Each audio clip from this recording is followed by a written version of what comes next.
मुझे बहुत खुशी मिलती है कि आप लोग एक मगही गाना को इतना प्यार दे रहे हैं। मगही हो चाहे भोजपुरी हो या हम लोग का खोटा हो या मैथिली हो, सारे अपना बिहार का लैंग्वेज है और सारे लैंग्वेज को प्यार देना है।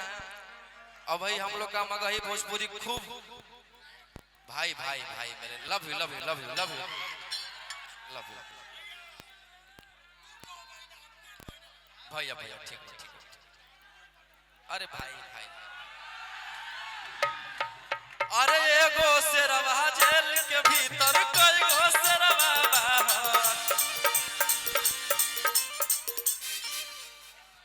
ना हो पाई भाई।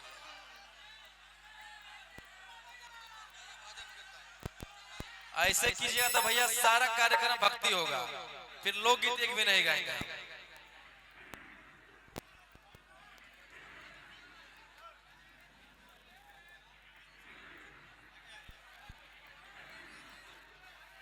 हाथों में चाकू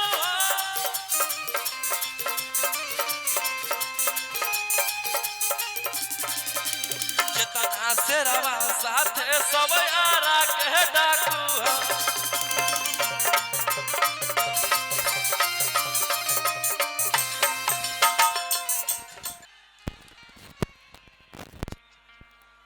पिंकू भैया थोड़ा सा आ जाएगा भैया, पिंकू भैया थोड़ा सा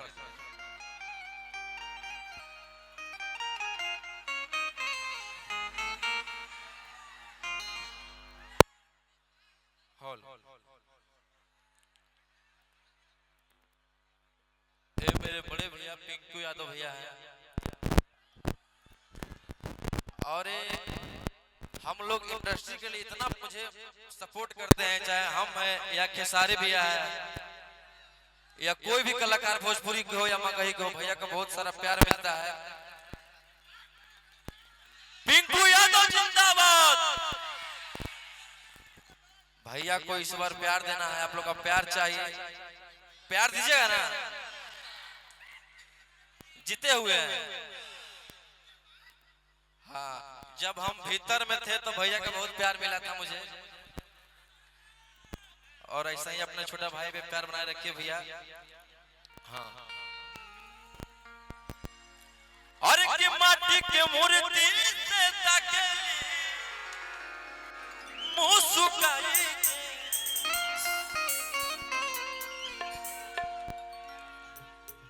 प्रेम से बोलो सच्चे दरबार की।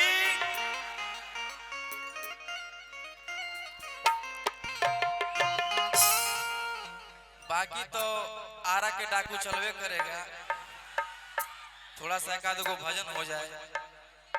अरे की माटी के मूर्ति से ताकेली मुंह सुखाई गजब रूप सुहावना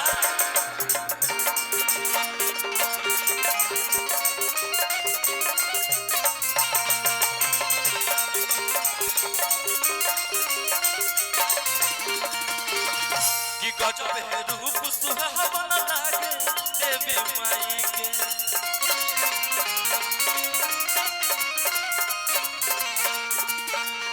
कि माटी के मूर्ति से ताकेली मुस्कुराई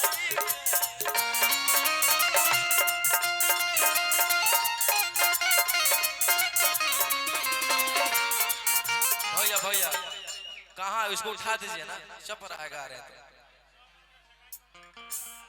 क्राउड कैसा हो रहा है क्या भैया? स्पीकर खाली करवा दीजिएगा बेटू भैया, स्पीकर छोड़ दो भाई, स्पीकर छोड़ दो। अरे की गजब रूप सुहावना लागे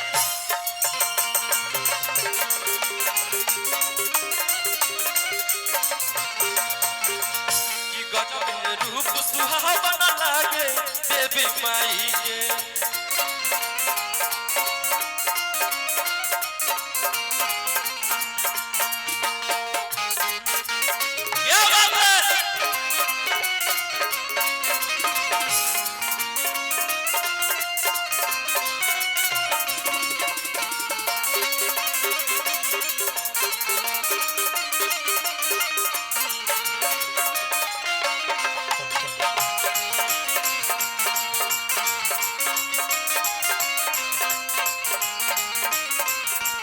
गजब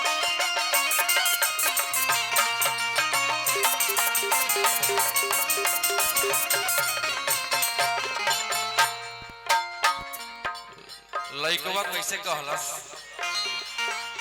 आग खाती आग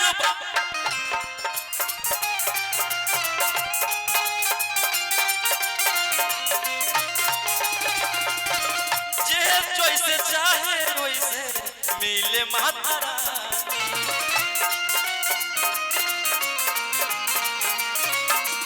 आग खाती आग बाड़ी पानी खाती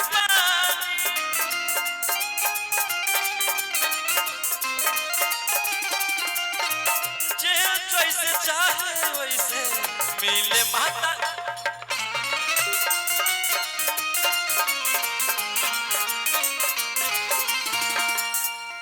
भैया भैया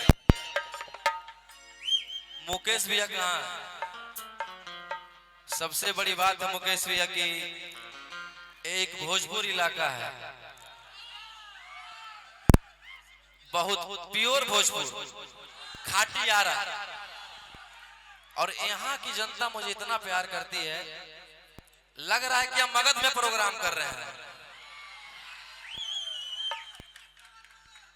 कि सवाल कि भगिया खुल जाला दुआरी उनका जाई अरे कि गजब रूप